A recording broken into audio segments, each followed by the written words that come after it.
যদি এমনই হয় তাহলে তোমার গুনাহ যদি বেশি হয়, এই গুনাহ তো আল্লাহ তওবার খাতিরে নেকি বানায় দিছে, তাহলে এবার নেকিও বেশি হয়ে গেছে। কথাটা বুঝেছ? গুনাহ যদি তোমার পাহাড় পরিমাণ হয়, গুনাহ যদি সাগর পরিমাণ হয়, তওবার খাতিরে আল্লাহ নেকিও সাগর পরিমাণ বানায় দিছে।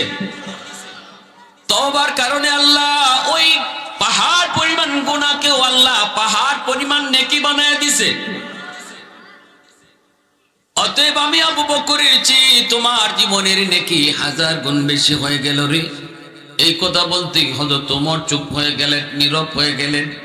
আল্লাহর কোরআনের আয়াত তো এই কথাই বলে, তওবার এত পাওয়ার, তওবার এত পাওয়ার, তওবাকারী তওবা করলে আল্লাহ পাক রব্বুল আলামিন তার জীবনের গুনাহগুলা যেই পরিমাণ থাকে এই পরিমাণ নেকি বানায়। এজন্য তওবাকারী তওবার লগে লগে আল্লাহর ওলি হয়ে যায়। তার জীবনে কোনো গুনাহই থাকে না, শুধু নেকি আর নেকি থাকে।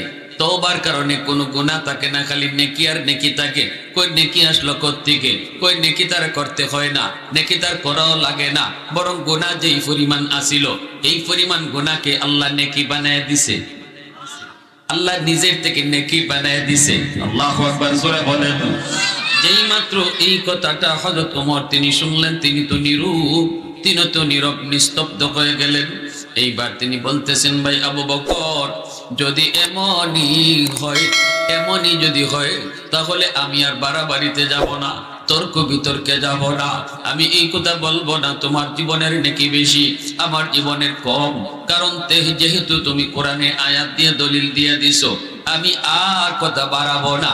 তবে একটা কথা বলবো, আসো আমরা দুজনে জীবনের নেকি বদলা বদলি করি।